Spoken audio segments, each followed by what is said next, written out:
Okay အားလုံးပဲမင်္ဂလာပါဗျ။ Jujutsu Kaisen event ကဒါနဲ့ဆိုရင်3ချိန်မြောက်ပြန်လည်ပြီးတော့ရောင်းချပေးတဲ့ event တစ်ခုဖြစ်ပါတယ်။ဒီလိုပြန်ရောင်းပေးတာကလည်းရောင်းချင်လို့ရောင်းတာမဟုတ်ဘဲနဲ့ short တဲ့သူတွေအနေနဲ့က complaint တွေအများများပြီးတော့ပြန်လိုက်ပြန်ရောင်းလိုက်လုပ်နေရတာကြောင့်လည်းပါပါတယ်။ဒီတစ်ခေါက်ပြန်တာကိုတော့ကျွန်တော်ရဲ့အမြင်ရတော့အားရကျင်းတဲ့စရာတော်လေးကောင်းတယ်လို့ထင်တယ်။ Skin ရဲ့ scale effect တွေကိုအရင်အထက်ပို့ပြီးတော့ speed ပို့ကြလာသလို color grading ကလည်းပုံမြင့်ပေးထားတဲ့ပြင် moving action အသစ်တွေ record action အသစ်တွေပါသုံးပေးထားတာကြောင့်လည်းပါလိမ့်မယ်။ဆိုတော့ဒီနေ့ဗီဒီယိုမှာဒီစကင်၄កောင်တွေကတကောင်စီရဲ့ unique ဖြစ်စေတဲ့အပိုင်းအနေနဲ့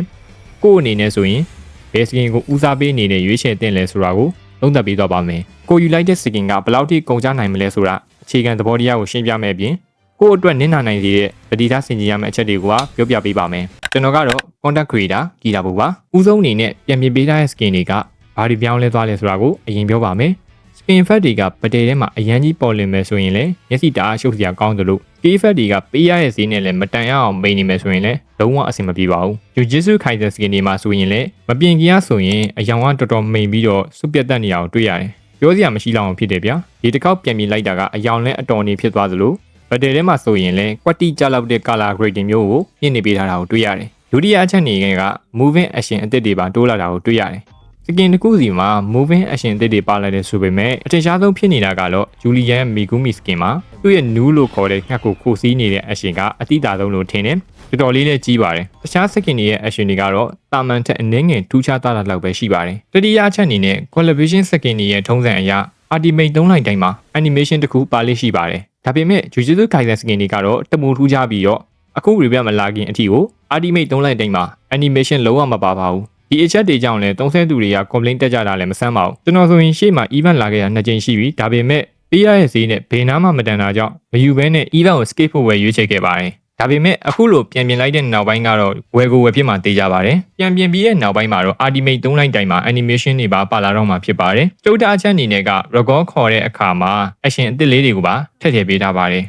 ဆက်ပြီးတော့ပြောမှာကတော့ကိုယ့်အနေနဲ့ဒီ skin ၄កောင်တွေက base skin ကိုဦးစားပေးအနေနဲ့ရွေးတင်တယ်ဆိုတာကိုပြောပါမယ် Itadori Yujiဒီ skin ရဲ့ scale effect နဲ့ပတ်သက်ပြီးတော့ထူထူဘာမှပြောစရာတော့မရှိဘူး။ရင်မာက collaboration skin က2ခုရှိပြီးတော့2ခုလုံးကလည်းနာမည်ရှိတဲ့ anime series တွေနဲ့ collaboration လုပ်ထားတဲ့ event skin တွေဖြစ်ကြတယ်။ဒီ skin 2ခုတွေကတစ်ခုကိုကပိုင်ဆိုင်ထားတယ်ဆိုရင်တော့တခြားမရှိသေးတဲ့ hero channel 3កောင်တွေကတစ်ကောင်ရဲ့ skin ကိုရွေးဖို့တက်ကိုကျွန်တော်ကတော့အကြံပြုခြင်းတယ်။ကျွန်တော်အမြင်ရဆိုရင် anime skin ကတော့ aspect ပူတာကောင်းပူတာနိုင်တယ်။ဒါကတော့ကျွန်တော်အမြင်ပါ။ရင်ဆိုတဲ့ hero ကလည်းလက်ရှိမှာဆိုရင် star tier out run နေမှာဆိုရင် solo ဆော့လို့ရအောင်သူ့ရဲ့ ultimate ကိုပြန်ပေးထားတာဆိုတော့ရွေးချယ်မယ်ဆိုရင်လည်းလုံးဝမမားပါဘူး။နောက်တစ်ချက်ရှိတာကရင်ရဲ့ skin တွေအားလုံးကိုပိုင်ဆိုင်ထားပြီးတော့ဒီတကူပဲမရှိတာဆိုရင်တော့ဘာသာကကျင်းဒီပေါဒီရှင်ကိုရွေးတင်ပါတယ်။ပူရှိကူတော့မီကူမီဂျူလီယန်ရဲ့ဒီ skin ကတော့လက်ရှိပြုပြင်ပေးထားတဲ့ထဲမှာအများဆုံးပြုပြင်ပေးခံရတဲ့ skin လို့ပဲကျွန်တော်ကတော့မြင်တယ်။သူ့ရဲ့ skill တစ်ခုသုံးပြီးတိုင်းမှာ passive ဖွင့်သွားတဲ့အခါ visit attack ရဲ့ effect ကိုလည်း purple lightning effect တွေထပ်တိုးပေးထားတာကိုတွေ့ရတယ်။အဲ့အပြင်မှာ moving action မှာလည်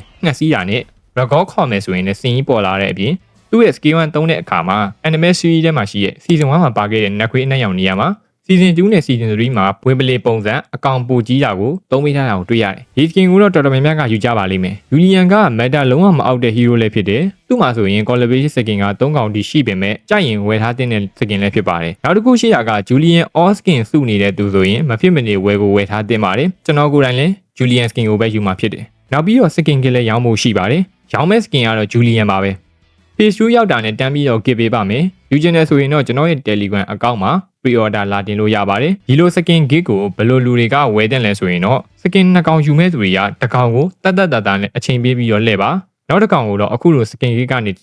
ေဝယ်မယ်ဆိုရင်ကိုယ့်အတွက်အများကြီးပို့ပြီးတော့တက်တာပါတယ်။ကိုယ့်ရဲ့ account ကဘန်းစာပါဖြစ်နေရဆိုရင်အဲ့ဒီလူတွေကပို့လို့တောင် skin gig ကိုဝယ်တင်ပါတယ်။ဘန်းစာပါမှာဆိုရင် diamond ဈေးကပုံမှန်ထက်2ဆပိုများပါတယ်။မြန်မာစာပါကသူတွေအတွက်ကျွန်တော်စီမှာ mobile legend diamond တွေကိုအရန်တက်တာတဲ့ဈေးနှုန်းနဲ့ဖြည့်လို့ရနေပါတယ်။ဒီဘယ်လောက်ထိတက်တာလဲဆိုရင်တော့ကိုယ်တိုင်တာဝင်ကြည့်လိုက်ပါ။ channel link ကို comment မှာပေးထားပေးထားပါတယ်။ကျွန်တော်စီမှာတိုက်ရိုက်မွေခြင်းဘူးအများနဲ့ဝယ်ခြင်းရင်လည်း group link ကိုပါချပေးထားပါတယ်။ join ခဲ့ဖို့တဲ့ဖိတ်ခေါ်ပါတယ်။ Kugisaki Nobara ဒီ skin ကိုတော့အရင်ကလို့ဆိုရင်တော့လုံးဝမဝယ်ဖို့တဲ့အကြံပေးမိမှာပါ။အရင်ကဆိုရင်ဘာ skill မှမရှိဘဲနဲ့ effect ရောင်ကလည်းအတော်လေးကိုမိန်နေတာကိုတွေ့ရတယ်။ဒါပေမဲ့အခုလိုပြန်လည်ပြီးပြင်လိုက်တဲ့အချိန်မှာတော့ skill effect တွေကအရင်ကထပ်ပိုပြီးတော့ကြီးလာသလိုပိုပြီးတော့လည်းအယောင်တောက်လာတယ်။အဲ့ဒီအပြင်မှာဘတ်တယ်ထဲမှာလုံးဝတိတိကျကျရုံထင်းထွက်နေသေးတဲ့ skin လည်းဖြစ်တယ်။မလီစာကလည်းလက်ရှိမှာကင်တဲ့သူများတာကြောင့်ဝယ်ထားတဲ့ skin လည်းဖြစ်ပါတယ်။ကိုက Maxman Rule ဆော့တဲ့သူဆိုရင်တော့ဒီ skin ကဝယ်ထားတာအကျိုးမရောက်ပါဘူး။ကိုအနေငယ်ကတခြား rule တွေဆော့မယ်ဆိုရင်တော့ဒီ skin ကဝယ်ထားမယ်ဆိုရင် ကိုနဲ့မလိုက်ဖက်တာမျိုးဖြစ်နိုင်ပါတယ်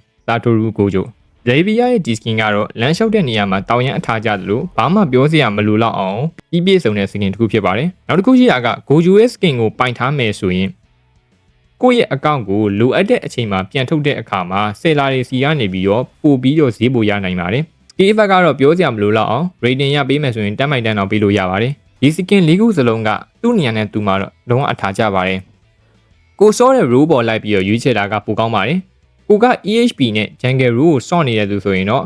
ရင်နဲ့ Julian ကိုရွေးသင့်ပါတယ်ဒါမှမဟုတ်ဘဲနဲ့ Mid နဲ့ Goling ကိုသာအကြီးကျစော့တဲ့သူဆိုရင်တော့ Devia နဲ့ Melissa ကိုရွေးသင့်ပါတယ်ဒီလောက်ဆိုရင်တော့ဘယ်စကင်ကိုဘာကြောင့်ရွေးသင့်တယ်ဆိုတာကိုသိလောက်ပြီးလို့ထင်ပါတယ်ဆက်ပြီးတော့ပြောမှာကတော့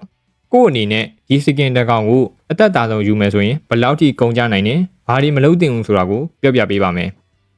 ဒီဘက်မှာစကင်အသက်တာဆုံးယူနိုင်ဖို့အတွက်ဆိုရင်မဖြစ်မနေကတော့ digital လှည့်ပေးဖို့လိုပါတယ်။တနည်းကိုတစ်ချိန် diamond 25လုံးနဲ့လှည့်သွားပေးရမယ်။ရက်ပေါင်းနေဆိုရင်36ရက်ကြာမယ်။အဲ့တော့ draw အနေနဲ့ဆိုရင်36ချိန်ထိရမယ်။စပြီးတော့ diamond ဖြစ်ရမယ့်ရက်ကတော့ August လ9ရက်နေ့မှာစပြီးတော့ကျွန်တော်တို့က weekly ဘက်တစ်ပတ်မဖြစ်မနေထည့်ဖို့လိုတယ်။ recharge test အနေနဲ့ကတော့ page 1 page 2တို့ပြီးတော့နှစ်တုပ်ခွဲလာမယ်။ page 1 page 2ကဒီတစ်ခေါက်မှာတော့နည်းနည်းလေးထူးခြားတယ်။အရင်ကဆိုရင်250 recharge ဖြည့်ပြီးတော့250သုံးမယ်ဆိုရင် token 29ပဲရတယ်။အခုကမှတော့ diamond 250ဖြည့်ပြီးတော့ diamond 300သုံးမှပဲ token 29ကအပြည့်ရမှာဖြစ်တယ်။အဲ့တော့ဘာမှတော့ထွေထူးပြောင်းလဲသွားတာမရှိဘူး။ကျွန်တော်အခုပြောတဲ့အတိုင်းလုပ်မယ်ဆိုရင်ရတယ်။ free token page 1လာတဲ့ August 14ရက်နေ့မှာ weekly ဘက်4ဘက်ဖြည့်ရမယ်။ discount မပါဘဲနဲ့ diamond 50နဲ့6ကြိမ်လှည့်ပေးရပါမယ်ဒီလို6ကြိမ်လှည့်တဲ့အခါကျရင် diamond 300သုံးလိုက်တာဖြစ်တဲ့အတွက်ကျွန်တော်တို့က free token page 1အတွက် token 29ကလုံးအပြည့်ရမယ်အဲ့တော့တွက်ကြည့်မယ်ဆိုရင် token 29ကနဲ့ one draw 6ကြိမ်ရလူတွေအဖြစ်ဆိုရင် page 1မှာ35ကြိမ်ရမယ်ဒီနေရာမှာပြောစရာရှိတာက page 2လာတဲ့အခါကျရင် diamond 600ဖြည့်ပြီးတော့10 draw လှည့်ရမယ် diamond 600ဖြည့်ထားတဲ့သူဆိုရင်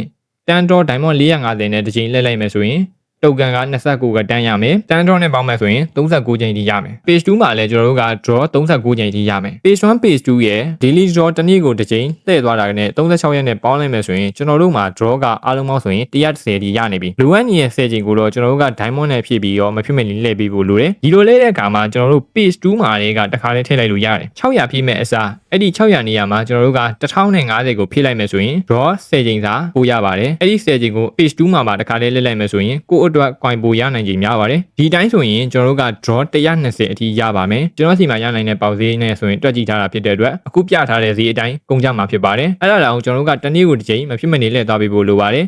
နောက်ပြီးတော့ဒီဂျာရက်တွေမှာ diamond တွေကိုတခြားမှာသုံးတာမျိုးလုံးဝမလုပ်ဖို့လည်းလိုပါတယ်သုံးမိမယ်ဆိုရင်ဒီထပ်ပို့ပြီးတော့လည်းကုန်ကြနိုင်ပါတယ်ဒီလောက်ဆိုရင်တော့ Jujutsu Kaisen event အတွက်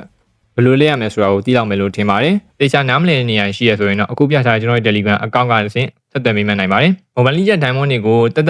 နဲ့ရနိုင်တဲ့မြန်မာစာပါကနေဝယ်ယူခြင်းနဲ့ဆိုရင်တော့ကျွန်တော်စီမှာလည်းရောက်ဆက်သွယ်ဝယ်ယူနိုင်ပါတယ်။ Comment မှာပင်ထောက်ပေးထားတဲ့ channel link ကတစ်ဆင့်လည်းဆက်သွယ်ဝယ်ယူနိုင်ပါတယ်။ဒီနေ့ဗီဒီယိုကတော့ဒီလောက်ပါပဲ။ကြည့်ရဖို့ပါ။နောက်ဗီဒီယိုမှာတော့ဒီချက်ကောင်းတဲ့ content တွေပြန်လာခဲ့ပါမယ်။